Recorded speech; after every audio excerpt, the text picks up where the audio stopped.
again, John Osung, of course. And for today's vlog, gagawa naman ako ng panibagong tutorial. Sa video na ito, tuturo ko sa inyo kung ano ba yung pinaka the best na paraan para may transfer nyo yung sahod nyo from Google AdSense to another bank, which is free. Guys, di ba? Kasi sa ibang mga bangko, guys, may mga charge talaga, di natin may iwasan yan. Ang tinutukoy ko kasi, guys, is yung Hello Money app. So, base sa pag-research ko, guys, ang kailangan lang is one valid ID. Ayan. By the way, guys, Hello Money app is powered by Asian United Bank or AUB. So, if meron kayong, if may AUB na malapit sa inyong lugar, guys, pwede kayong kumuha ng ATM. Okay, guys, so search lang natin yung Hello Money app. So, download na natin, guys. So, click natin yung install. Ayun, no? Asian United Bank. Hello Money. Click natin itong install. So, downloading na siya, guys. If wala pa kayong ATM card, pwede nyo i-transfer from Hello Money app to GCash. And then, GCash to other bank. Doon na lang kayo mag-withdraw, guys. So, welcome to Hello Money. Say hello to your money anytime, anywhere. Hello Money by AUB allows you to receive, manage, and send your money from the convenience of your mobile. Click nyo tong open an account. So, ito yung rules nila. Make sure you have stable internet connection. Yan. Number 1, kailangan yan. And then, prepare your valid ID for capture. Prepare for video capture. So, registration may take 10 minutes. Wala pang 10 minutes or less. So, you must be at least 18 years old. So, kailangan pala 18 years old ka lang. So, 18 and below, di pa pwede. So, click natin yung continue. So, ito na. Nandito na tayo sa step 1. Take a photo of your ID. So, are you a Filipino citizen? So, click yes. Make sure that your ID is still valid and not expired. I-renew nyo na yung mga expired ID nyo para magamit nyo dito sa Hello Money. Kailangan nasa frame siya, guys. At medyo malinaw. So, okay na siya. Then, sa back naman, back. Kailangan front and back. Yan. So, kumpleto na yung ano ko. ID front and back. Ito siya, oh. So, kailangan, bago ka mag-capture or after nyo mag-capture, kailangan pindutin nyo itong ID type. Kung anong klaseng ID type to. Ang dami mga option na pagpipilian nyo for ID. So, sa akin is postal. And then, tapos ko na ma-capture, then click next. So, kailangan daw, kung ano yung nakalagay dun sa ID nyo is kailangan tugma. Dun sa ilalagay nyo dito sa tell us about yourself. Kailangan yung mobile number nyo is active para magsasend sila dito ng something na OTP. Ganun. So, sa email, guys, kailangan din active yung email nyo. I-create mo na ang password. Ito yung gagamitin nyo sa pag-open ng inyong Hello Money app. If okay na lahat, paki-double check kung tama yung spelling, ganun number, password, if okay naman yung password. Then, click next. Ayan. Ayan, dito na tayo. Magsasend na sila ng verification code. So, yun, nag-send na sila.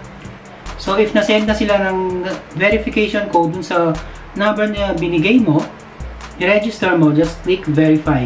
Check your email. Meron pa silang aside dun sa mobile number, nag-send din sila ng verification code sa email. So, check natin yung email natin. Ayun. So, nag-send na sila ng email verification code. So, kailangan pala yung email mo is nandito na rin sa mobile mo para madali lang. Hindi ka na mag-open ng computer. Click verify if nakuha nyo na yung code sa email. So, nasa step 5 na tayo is tell us more about yourself. So, birthday, guys. Hindi pwede mandaya dito. Kailangan kung anong nakalagay sa ID, ganun dapat. Hindi kayo pwede magdaya ng age. Then, gender, course mate, present address. Ano na siya? Automatic na siya. Hindi mo na kailangan mag-type-type pa. At least, dito, less mistake. Yan. So, kailangan mo na lang lagay yung number. Zip code. Optional lang naman yung zip code. Pero if alam nyo, pwede nyo namang ilagay. Source of income. So, depende sa inyo. If meron kayong source of income, employed, OFW, self-employed, retired, pensioner, dependent. So, sa akin is self-employed. And then, mother's complete maiden name. So, if na-verify nyo na lahat, kompleto na, you can click next. So, record a short video. On the next screen, you will be asked to take a video of yourself stating your name, birthday, and address. So, kailangan name, birthday, and address. Huwag nyo kakalimutan. Okay, start recording. I am Jonel Lacapsunga, born on and residing in Macabebe. Meron ditong option na record, finish, ayun o. If gusto nyo i-review yung finish record nyo or gusto nyo nang i-continue or gusto nyo i-record again. So, i-review muna natin para sure. Check nyo guys.